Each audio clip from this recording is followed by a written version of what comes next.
All right, this is Noah Evans' report on Becoming Human, Evolution Portfolio Project. All right, so the first question is, how did humans evolve? What evidence supports this one? Humans definitely evolved through evolution. Like, over time, humans evolved to what we became today. And the greatest evidence are certainly fossil records and probably the tools left behind, because like those things don't really decay over time. Am I right? Okay, we're gonna do a transition to the next part. So, first name, Sahelanthropus chidensis, and they lived about 6 to 7 million years ago. Trust me, I'm not lying. They lived about 6 to 7 million years ago. Not a joke. And the traits they had definitely were like a mixture of ape and human. So this is definitely important to consider, because it shows like how we're like starting to form into how humans are today modernly. And environment they lived in was West to Central Africa, so it's mostly forest and grasslands over there. And adaptation, the adaptation is very important, because this is the earliest evidence of bipedal navigation in the human tree. So basically, the tree that led to this modern humans, this was one of the first pieces of evidence where we walked on 2 feet. So that's very important.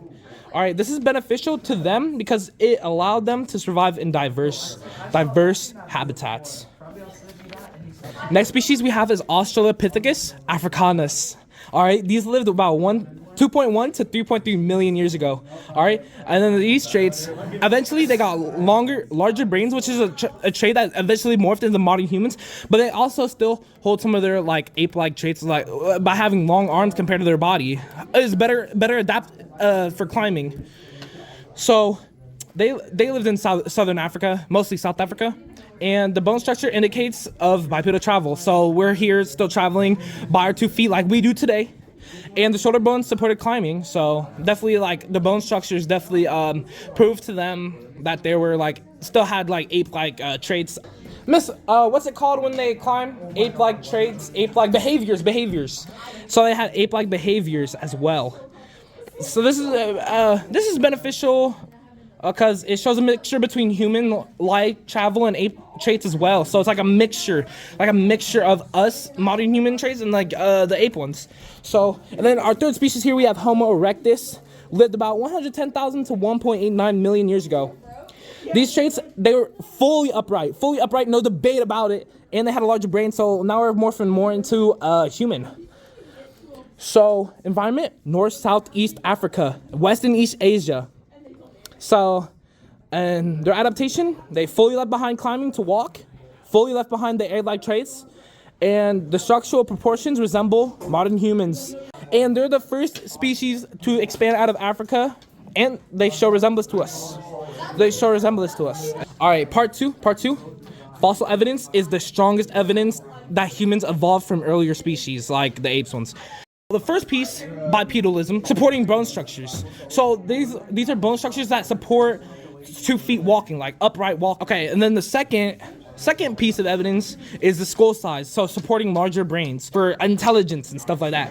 And then facial features are hand in hand with behavioralism and like diet. My reasoning is earlier species had a medley of both ape-like and human-like structures / traits. At the same time, as this went on, it showed the gradual shift from ape to human. Also, gradually increasing skull size supports the growth and support for a larger sized brain. Changes in facial features and mouths support the notion of an adapting to new diets and behaviors. These all display gradual changes to shape the features we have in modern times. Part 3. This is a day in the life of a Homo Neanderthal. First, he wakes up from his slumber. Today, he must hunt for some food. So he's definitely getting ready for that, getting prepared. And since it's like the climate's changing, time of the year's changing, so does the diet. So now he has to have a completely different routine when hunting. He has to put on some clothes, because it's very cold. It's like winter time at this point. So when he's hunting, he has to prepare. He has to get with his buddies, because they hunt teamwork in order to properly take down the food, Essentially, he must get some of the tools that are crafted for him, some spears, stuff like that, weapons.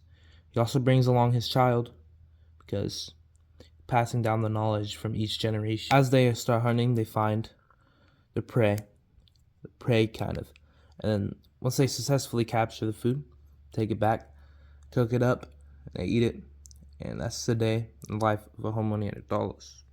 Social behaviors and cooperation connect modern humans' behavior to past humans. So living in tandem allowed early humans to survive and strive. Together they were stronger. Together they could hunt larger animals, and they could pass knowledge to next generations. Raising children as well, they worked together raising children in communities. And then this became a basis of how modern humans live today. We are structured. We have a structured the community, and we have teamwork in jobs, global trades, schools, and even in this class, Miss Lily's class too. We have teamwork in here because today we did that assignment. We had to work together. And yeah, we evolved. So did this complexity. The complexity of working together evolved with us, evolving into more complex beings as well. Boom.